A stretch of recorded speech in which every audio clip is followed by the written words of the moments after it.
নারীদের তালিম করা যাবে কিনা? অনেকেই আমাদের কাছে প্রশ্ন করে থাকেন যে হুজুর, নারীরা তালিম করতে পারবে কিনা এবং তালিম করার জন্য বিভিন্ন জায়গায় যাওয়া যাবে কিনা।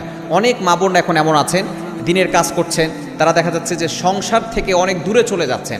মনে রাখতে হবে নারীদের জন্য কিছু নিয়ম আছে, কিছু রুলস অ্যান্ড রেগুলেশন আছে। যদি কোনো নারী সে দূরে কোথাও যেতে চায়, অবশ্যই তার সাথে মাহরাম থাকতে হবে, তার স্বামী অথবা তার বাবা অথবা তার আপন ভাই তার সাথে থাকতে হবে।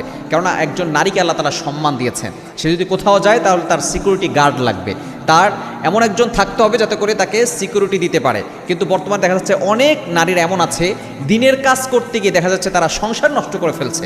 শুধু তাই নয়, অনেকে আছে বাবার কথাও শুনছে না, অনেকে স্বামীর কথাও শুনছে না, তারা দিনের কাজ দিয়ে ব্যস্ত হয়ে পড়েছে।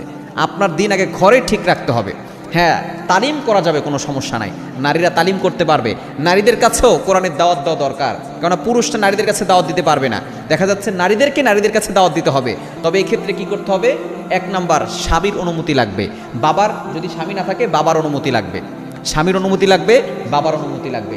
এবং দ্বিতীয় নাম্বার, সে যদি দূরে কোথাও যায় তাহলে তার সাথে মাহরাম থাকতে হবে, অর্থাৎ তার স্বামী তার সাথে থাকতে হবে অথবা তার বাবা তার সাথে থাকতে হবে। অনেকেই আছে সংসার ঠিক নাই, দেখা যাচ্ছে যে সে দূরে কোথাও চলে যাচ্ছে দিনের দাওয়াত দেওয়ার জন্য। এই ক্ষেত্রে অবশ্যই সতর্ক থাকতে হবে, তার সাথে একজন মাহরাম থাকতে হবে এবং স্বামীর অনুমতি থাকতে হবে। যদি স্বামী অনুমতি না দেয় তাহলে তাকে ঘরে বসেই কোরআন শিক্ষার ব্যবস্থাপনা করতে হবে এবং দরকার হয় স্বামীর কাছ থেকে সে শিখবে অথবা স্বামী অন্য কোনো ব্যবস্থাপনা করবে। যদি স্বামী অনুমতি না দেয় তাহলে সে বাইরে যেতে পারবে না। আমরা সংসার ঠিক রাখতে হবে, স্বামীর কথাও শুনতে হবে এবং যদি স্বামী না থাকে বাবার কথা শুনতে হবে। তবে তালিম করা যাবে, স্বামীর অনুমতি নিয়ে তারপরে তালিম করতে পারবে।